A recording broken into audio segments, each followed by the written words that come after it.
Synoptic Gospels, Life and Teachings of Christ by Sheila Favela. What are the Synoptic Gospels? The word gospel in itself means good news, the good news of Jesus Christ. The Gospels are historic and theological accounts written in a story form. Most of the events in the Bible have been proven real in the past couple of decades, and it is believed that they were written by people that for the most part have been eyewitness to the ministry of Jesus. The reason why it's believed that the Gospels were written before the year 70 AD is because they don't mention the fall of the Temple of Jerusalem, which was a big deal. It is believed that the Gospels take place in Palestine during the 1st century. The Gospel of Mark. Mark was not a disciple or an eyewitness, but he was an interpreter for Peter during his time in Rome. It is believed that he wrote the first Gospel between the years 55 AD to 70 AD. Mark starts his Gospel by stating that Jesus is the Messiah, the Son of God that Isaiah had prophesied since the Old Testament. In this Gospel is where we hear Jesus call his first disciples to follow him and that he will make them fishermen of men. Mark also tells us of the many miracles Jesus did and how the religious leaders were not very happy about it. Mark tells us about the Passion Week, and he ends by talking about the resurrection of Jesus and how he appeared to the women who went to the tomb. The Gospel of Matthew. Matthew was one of the 12 disciples of Jesus and was a first-hand eyewitness. He wrote his Gospel for the Jewish Christians of the 1st century. Matthew is the first book in the Old Testament, and he starts it off with the genealogy of Jesus the Messiah. He was able to tell the Jewish people about Jesus by showing them the prophecies of the Old Testament that Jesus fulfilled and proved that he was the one the people of Israel were waiting for. Matthew finishes his gospel by telling us about the Great Commission that Jesus gave the apostles, to go and make disciples of the nations and to baptize them in the name of the Father, of the Son, and of the Holy Spirit.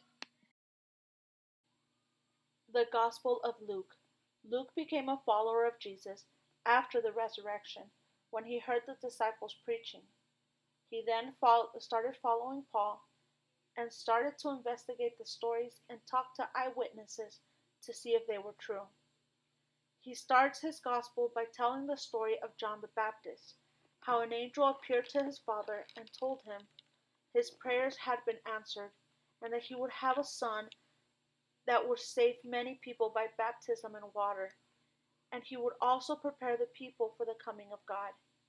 He ends this gospel by talking about the last time the disciples saw Jesus, how he told them that he was going to give them what his Father had promised, but told them to stay in the city until they were clothed by the power from above. It is also believed that Luke wrote the book of Acts as well. The Gospel of John. John was the beloved disciple of Jesus. The Gospel of John is written in a different style that does not match the rest of the Synoptic Gospels, as he gives more of a chronological account about the life of Jesus. When the Synoptic Gospels only focus on just Jesus' ministry in Galilee, John also tells about Jesus' trip to Galilee and Jerusalem before the Passion Week. John states that God is God the Father and God the Son, that Jesus is God incarnate. John wrote his gospel so that whoever read it would learn about Jesus' life and resurrection, and that in his name you would receive a new life. Passion Week. These are the events of the Passion Week, the week before the crucifixion. On Sunday, Jesus entered Jerusalem riding a donkey. This signified the King of Peace. On Monday, Jesus went to the city to teach the people.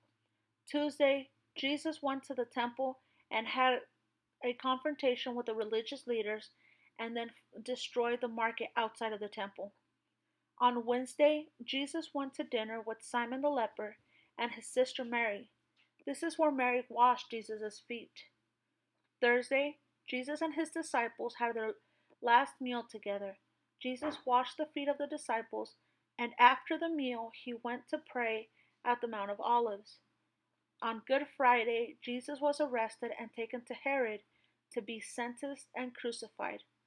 Following the sentencing, he was crucified next to two criminals. When he died, the earth shook and the sky turned dark. On Saturday, the body stayed in the tomb, but the religious leaders were worried that he might resurrect because of what Jesus would teach the people. On the day of resurrection, two women went to anoint the body, but found that the tomb was empty.